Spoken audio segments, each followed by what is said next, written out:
সবাই আমার সাথে পড়েন, আউযু বিল্লাহি শাইতানির রাজিম, বিসমিল্লাহির রাহমানির রাহিম।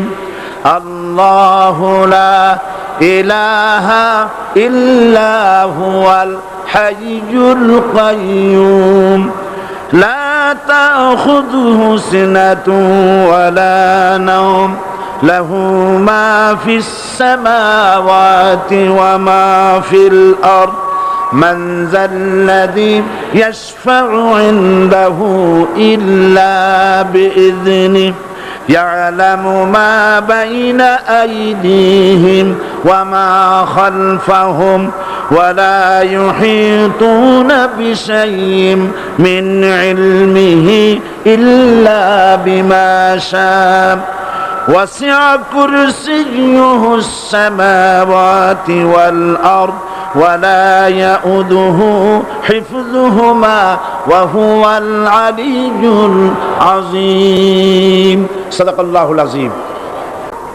তো আল্লাহ পাক বলছেন ওরা চায় মুখের ফু দিয়ে শুনতে পারবেন, থামেন, শুনতে পারবেন, অপেক্ষা করেন। আল্লাহ পাক বলছেন মুখের ফু দিয়ে ওরা আমার আলোকে নির্বাপিত করতে চায়, কিন্তু আমার আলোকে তারা নির্বাপিত করতে পারবে না। আমি আমার দ্বীনকে পূর্ণতা দান করব। জোরে বলেন আলহামদুলিল্লাহ। কবি বলছেন সাথে যা কার রহা হ্যায় আজল সে তা ইমরোজ, সাথে যা কার রহা হ্যায় अज़ल से ता इमरोज चरागे मुस्तफा भी से शरारे बुलाबिस। সেই আবহমান কাল থেকে শুরু করে মুহাম্মদ সাল্লাল্লাহু আলাইহি সাল্লামের চেরাগকে, ইসলামের আলোকে নিভিয়ে দেওয়ার জন্য আবু জাহেলের গোষ্ঠীরা চিরকাল চেষ্টা করেছে। আল্লাহ পাক তাদের এই বাতিলের সৃষ্ট টর্নেডো, গর্কি, জলোচ্ছ্বাস, ঘূর্ণিঝড়কে সবকিছু উপেক্ষা করে মুহাম্মদ সাল্লাল্লাহু আলাইহি সাল্লামের ইসলামের, আল্লাহর ইসলামের চেরাগকে, বাতিকে জ্বালিয়ে রেখেছেন। জ্বলছে, জ্বলবে, কিয়ামত পর্যন্ত কেউ নিভাতে পারবে না।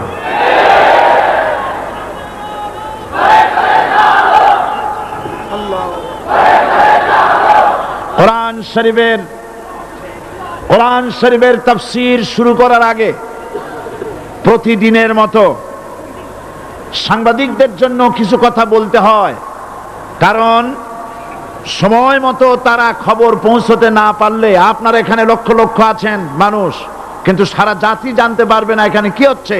এই জন্য আমি আজকের বক্তৃতায় কি সব কথা আনবো, তাফসীরের মাধ্যমে কি সব কথা আসবে, তার একটা সামারাইজ, তার সার সংক্ষেপ, অর্থাৎ নিউজের হেডলাইন যেমন বলা হয় সেরকম কিছু কথা 2-1 মিনিটে বলেই কোরআন শরীফের তাফসীর শুরু করব।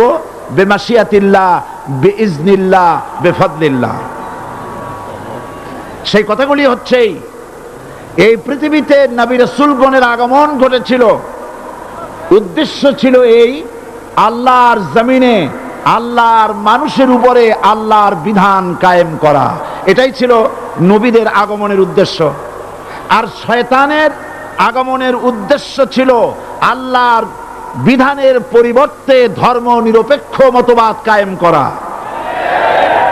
এজন্য পৃথিবীর কোন নবী, কোন রাসূল ধর্ম নিরপেক্ষ ছিলেন না, সবাই ছিলেন ধর্মের পক্ষে।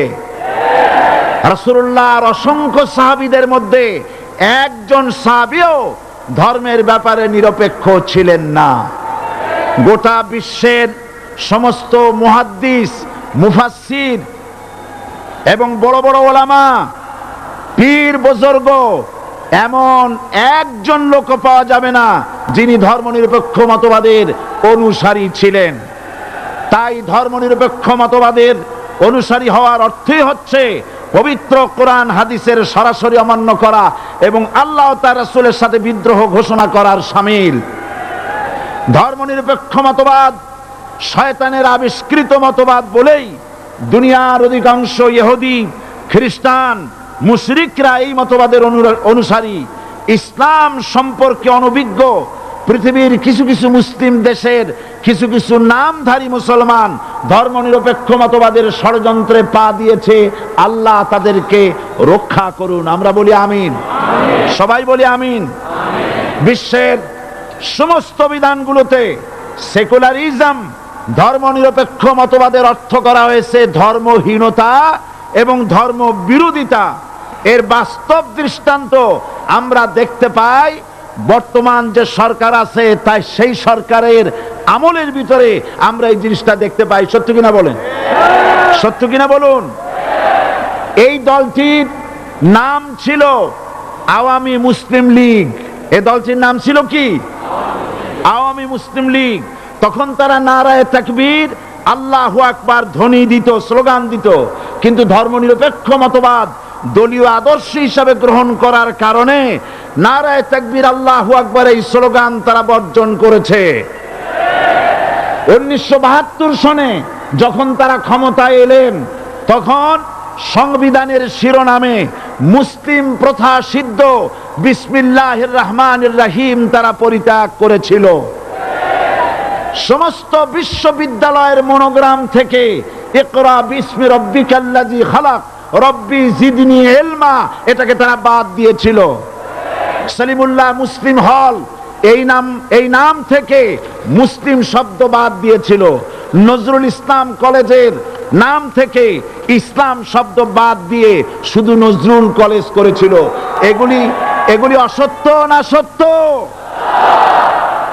বর্তমান এই সরকার ধর্মনিরপেক্ষ হওয়ার কারণে ইসলাম এবং মুসলিম বিদ্বেষী, তার অসংখ্য প্রমাণ এই জাতির কাছে রয়েছে। দেশের শ্রেষ্ঠ সন্তান হচ্ছে আলেম ওলামা, পীর বুজুর্গ। বলেন সুবহানাল্লাহ। দেশের শ্রেষ্ঠ সন্তান পীর মাশায়েখ আলেম ওলামাদের বিরুদ্ধে কোন জায়গায় কোন দুর্ঘটনা ঘটলেই তাদেরকেই দায়ী করা হয়।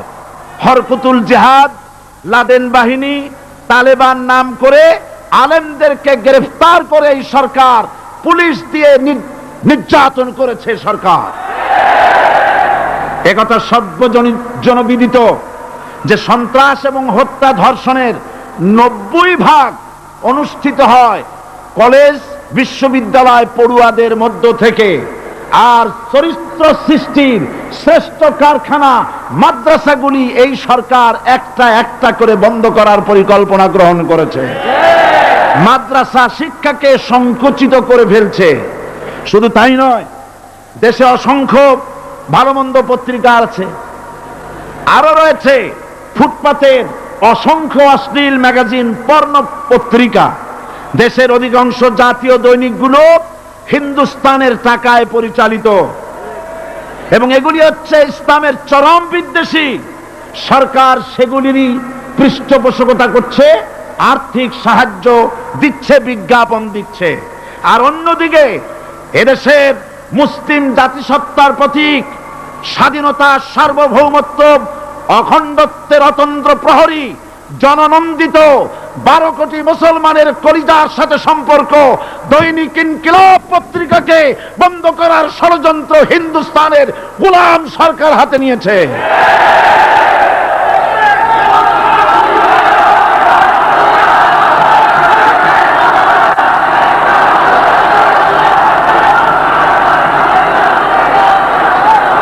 সরকার বস্তুনিষ্ঠ সাংবাদিকতায় ভয় পায়, ইসলামের পক্ষে কথা লিখলে ভয় পায়। এজন্য তারা দৈনিক ইনকিলাব এবং তার পরিবারের গায়ে হাত দেওয়ার প্রস্তুতি নিয়েছে। দৈনিক ইনকিলাবের সম্পাদকের গায়ে যদি হাত দেওয়া হয়, ইনকিলাব যদি বন্ধ করে দেওয়া হয়, সারা বাংলাদেশ অচল হয়ে যাবে।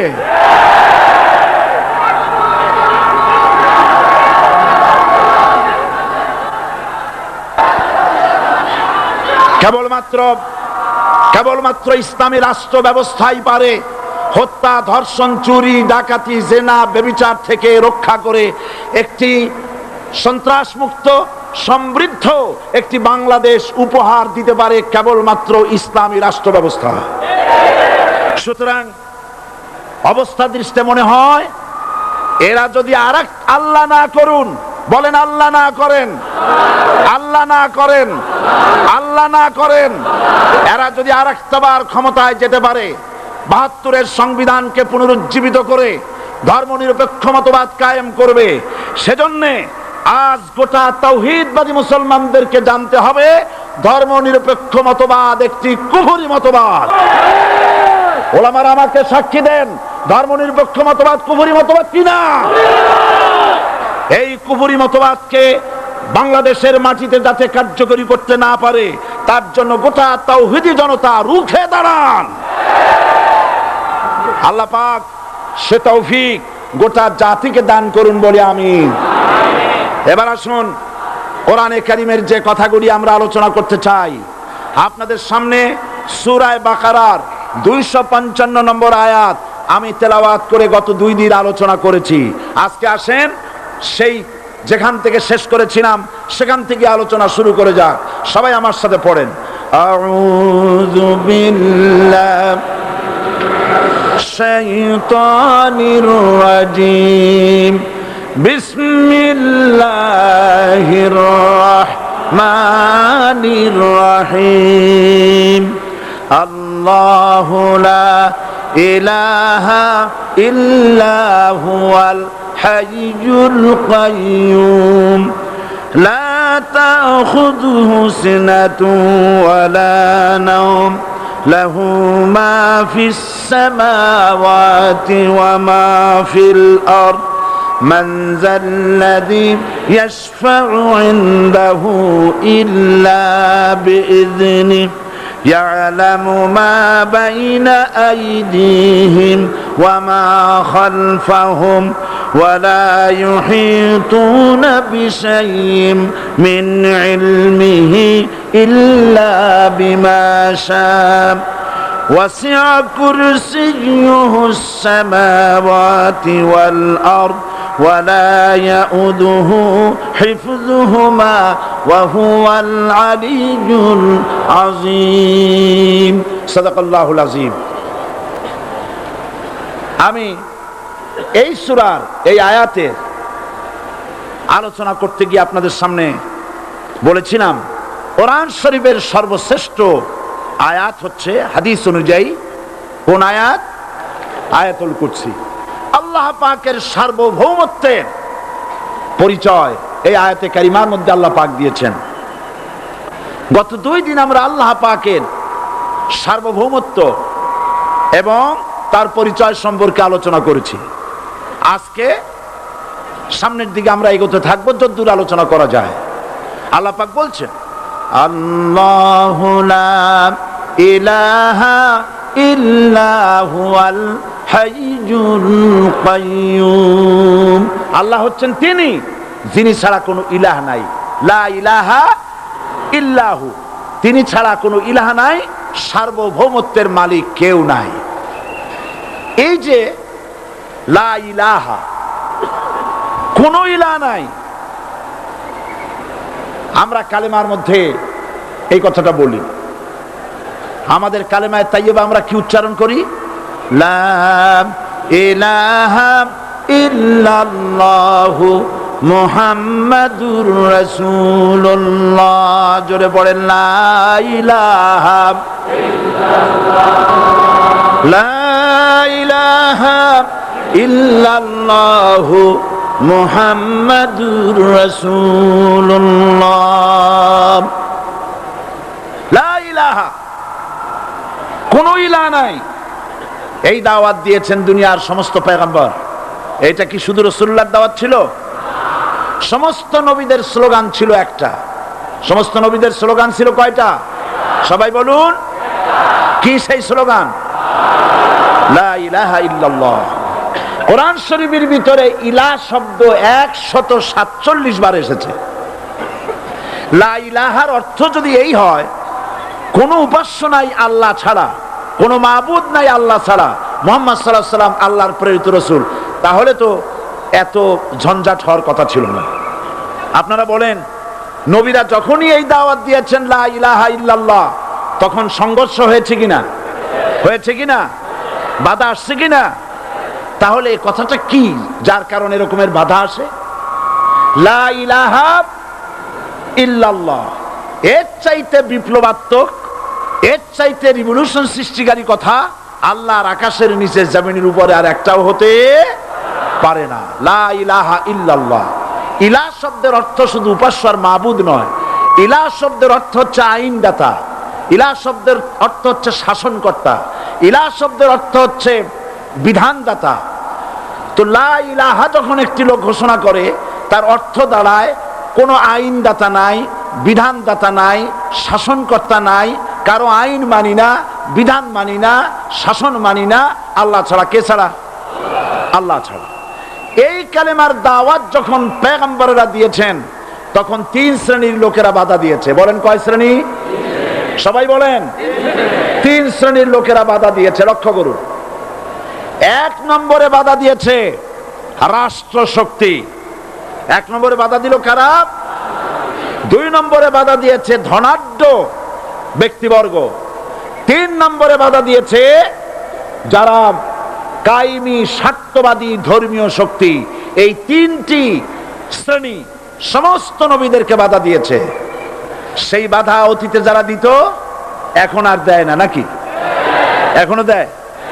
দেখুন, এই কালেমার দাওয়াত হযরতে মূসা আলাইহিস সালামকে যেদিন আল্লাহ পাক প্রথম ওহী দিলেন, এই দাওয়াত শুধু রাসূল দেন নাই, আল্লাহ পাক বলছেন প্রত্যেক নবী তার জাতিকে এই দাওয়াত দিয়েছেন। কি?